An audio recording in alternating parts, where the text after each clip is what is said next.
안녕하세요. 지역사회혁신계획 지평을 넓히다 시리즈의 세 번째 시간으로 이야기를 나눠볼 텐데요. 저는 서울시협치지원관 원유준입니다. 제 옆에는 소셜 디자이너 두잉의 대표이신 오진아 대표님을 모셔봤습니다. 안녕하세요. 지금부터 참여의 의미와 단계, 시민 권한 확대 등에 대해서 이야기를 나누고 관련한 데이터도 살펴보도록 하겠습니다.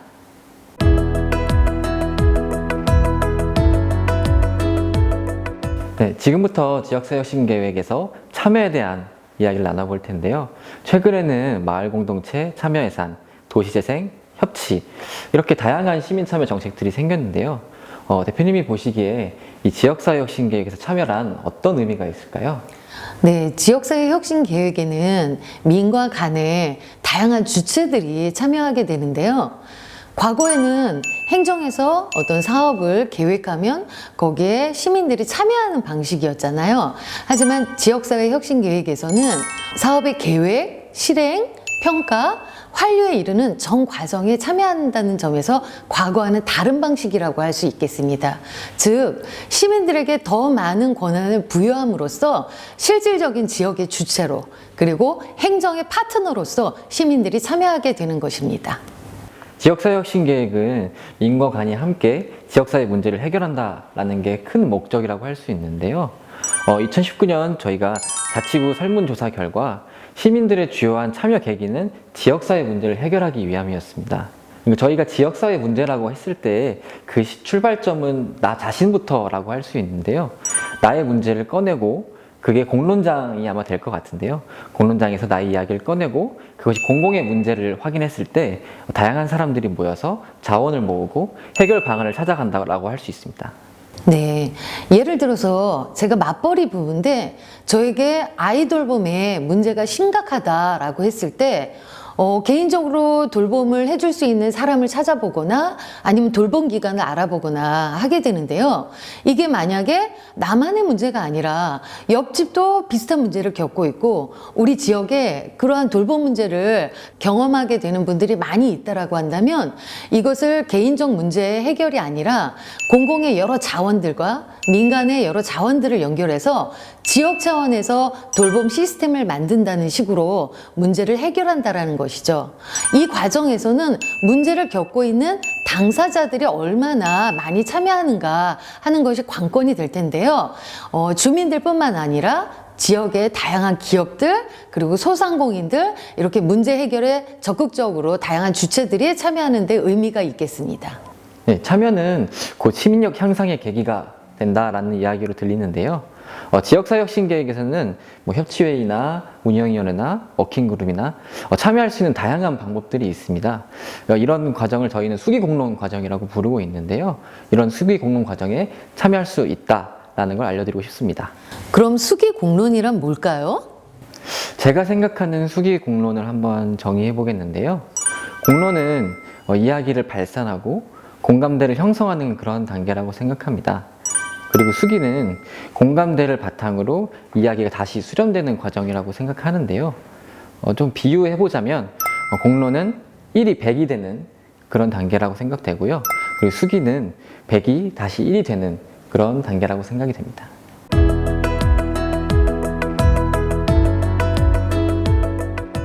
그러면 저희 지역사회혁신계획의 참여 현황을 한번 알아보고자 하는데요.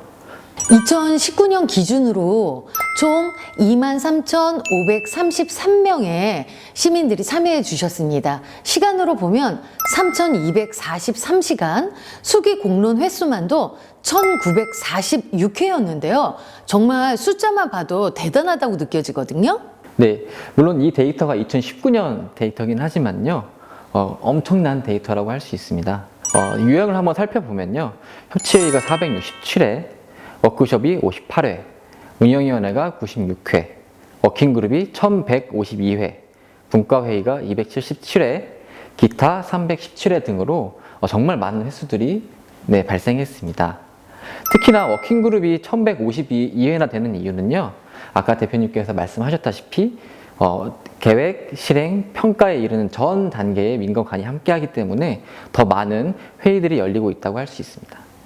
올해는 코로나로 인해서 오프라인 모임이 예년보다 많이 열리진 못했는데요.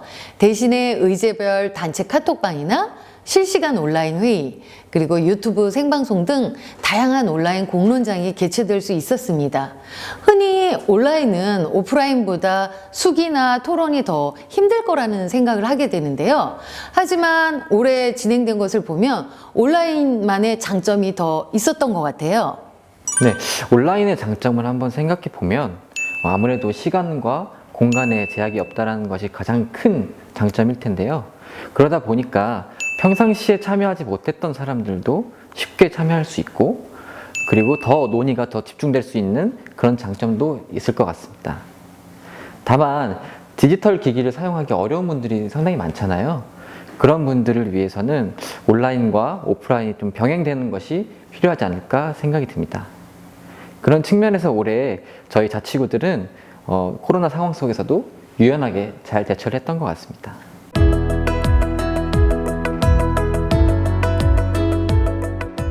네, 지금까지는 지역사회혁신계획의 참여의 형태 그리고 현황을 알아봤는데요. 지금부터는 지역사회혁신계획의 참여의 단계를 한번 알아보도록 하겠습니다. 저희가 아른슈타인이라는 학자가 개발한 참여의 사다리라는 모델로 조사를 진행을 했는데요. 설문조사 결과 조금 특이한 점들이 발견이 됐습니다. 시민들이 더 많은 권한을 부여하는 단계인 5단계랑 6단계에 있어서 참여하는 시민들과 공무원들이 그 단계에 위치해 있다고 생각하는 사람들이 훨씬 많았는데요. 이러한 것들은 아무래도 저희 지역사회혁신 계획이 조금 더 실질적인 결정권과 권한을 행사하는 단계로 나아가고 있다고 할 수 있습니다. 그렇다면 시민들이 이 참여에서 권한으로 단계를 높이려면 어떻게 해야 할까요? 가장 중요한 거는 참여하는 시민들의 효능감을 높이는 거라고 생각하는데요. 아무래도 참여해야 이 효능감을 높일 수가 있겠죠. 이 자료는 협치사업 성공 요소라고 해서 올해 송파구에서 기본계획을 세웠는데요. 그 자료 안에 담겨 있는 연구 자료입니다. 크게 4개의 꼭지로 이루어져 있는데요. 문제, 그리고 주제, 과정, 제도 이 4가지로 구성되어 있습니다. 하나씩 살펴보면요. 먼저 지역사회에서 충분한 공감대가 형성된 과제가 협치의 성공적인 사업의 요소라고 할 수 있습니다. 그리고 두 번째로는 초기 단계에 가시적이고 분명한 성과를 낼 수 있는 그런 과제들이 협치의 효능감을 높이기에 좋은 과제라고 할 수 있습니다. 그 다음으로는요, 리더십의 결단력이라고 할 수 있는데요. 이 리더십은 크게는 구청장님, 그리고 저희로는 시장님을 생각해 볼 수 있습니다. 그리고 그 다음 사업부서 내에 협치 친화적인 공무원의 존재가 아무래도 이 협치 사업을 하는 데 있어서 민과 관이 함께 수기 공론 과정을 할 때 중요한 요소라고 할 수 있습니다. 그 다음으로는요, 분명한 미션과 공동 문제를 공유하는 것이 필요한데요. 아무래도 지역사회 문제를 해결한다라고 했을 때 같은 방향성을 가지고 같은 문제를 정확하게 인식하는 것이 필요하다고 할 수 있습니다. 마지막으로 제도를 살펴보면요, 시민에게 정확하게 정보를 제공하고 그리고 참여할 수 있는 권한을 명확하게 부여하는 것이 필요하다고 할 수 있습니다. 또 하나 중요한 성공 요소로는 바로 시민들의 역량이라고 할 수 있겠는데요. 시민들에게 그 권한이 주어졌을 때 그 권한을 잘 쓸 수 있는 준비가 되어 있는가 하는 문제죠. 자신의 개인의 문제를 우리의 문제, 공공의 문제로 인식하고 그 문제 해결에 기꺼이 내 시간과 품을 내어줄 성숙된 시민의식 또한 중요한 성공 요소가 아닐까 그렇게 생각합니다. 그리고 이 문제 해결을 위한 실행력과 전문성을 갖춘 이런 시민 역량만이 내 이웃들의 목소리를 잘 전달하고 또 열린 귀와 목소리로 그 문제를 해결해 나갈 수 있겠죠. 이제 슬슬 정리를 해볼까 하는데요. 마무리하면서 대표님이 생각하시는 참여란 어떤 것인지 한마디 부탁드립니다. 참여란 내 삶을 바꾸고 지역을 바꾸는 가장 쉽고 가장 빠른 방법이다. 이렇게 정리할 수 있겠습니다. 저도 제 생각을 한번 말씀드려보면요. 지역사회혁신계획에서 참여란 의미, 재미, 그리고 성장이라고 생각하는데요. 참여란 의미 있는 일, 그리고 재미있는 일, 그리고 그 안에서 성장할 수 있는 기회가 된다고 생각이 됩니다. 네, 그럼 이것으로 지역사회혁신계획 지평을 넓히다 그 시리즈의 세 번째 시간을 마무리하도록 하겠습니다. 함께 시청해 주셔서 감사합니다.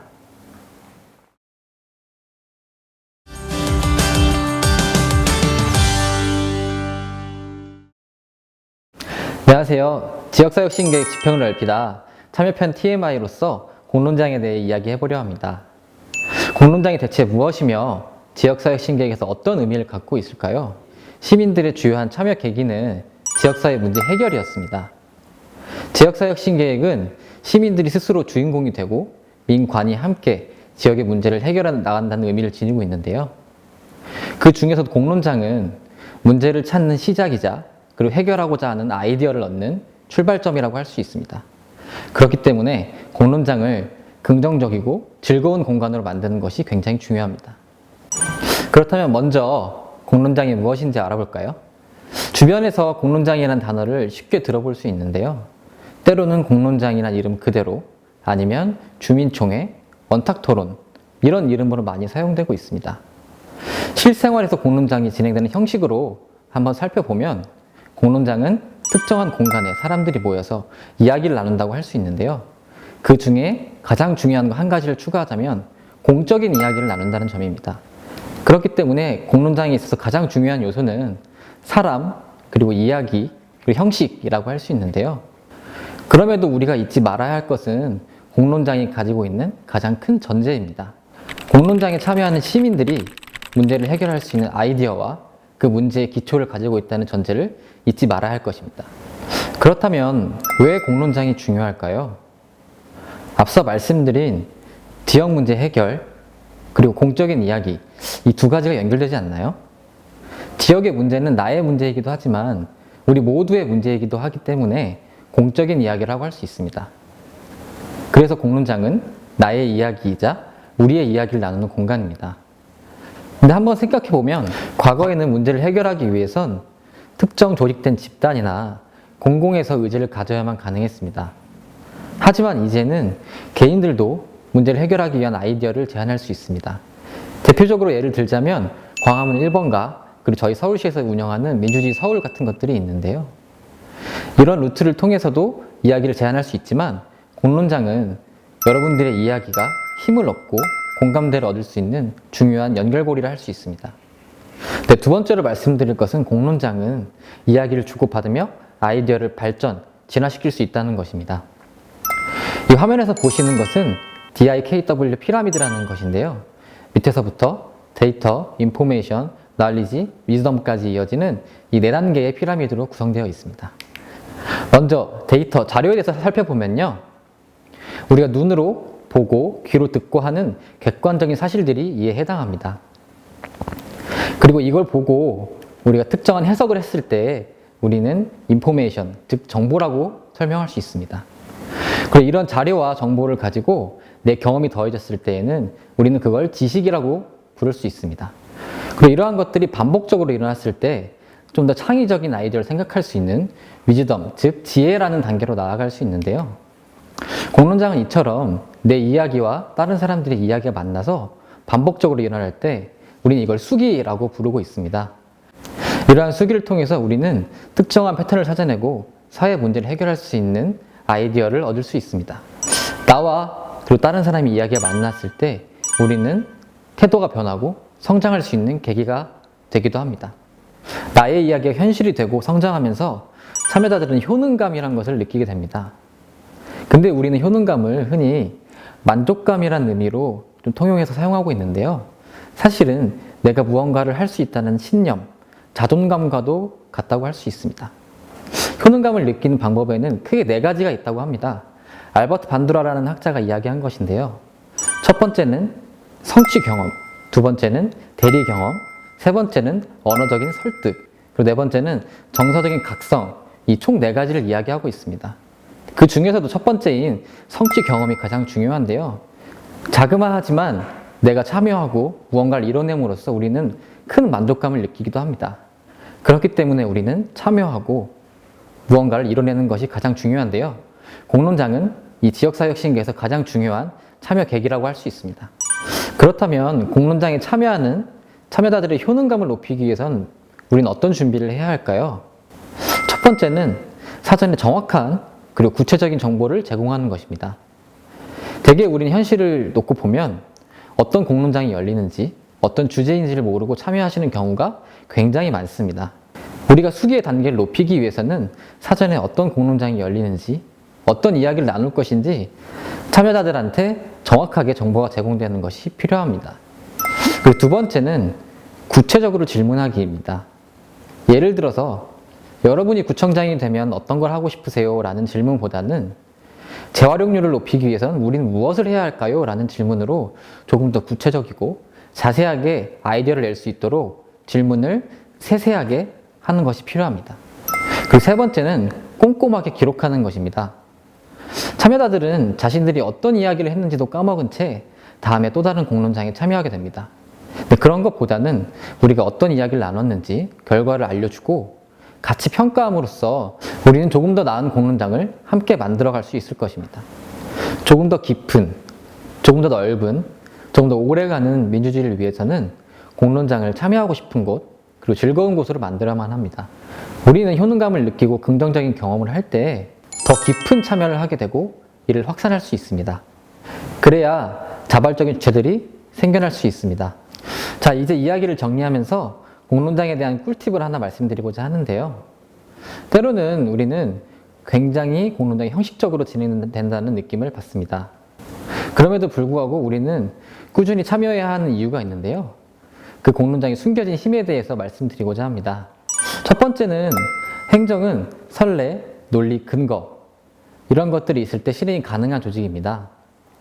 근데 공론장에서 나누는 시민들의 이야기는 행정이 무시할 수 없는 가장 큰 근거가 되기도 합니다. 마지막으로는 공론장에 참여하는 참여자들끼리의 갈등이 굉장히 많은데요. 대표적인 예로는 빅마우스라고 불리우는 목소리가 크신 분들을 생각해 볼 수 있습니다.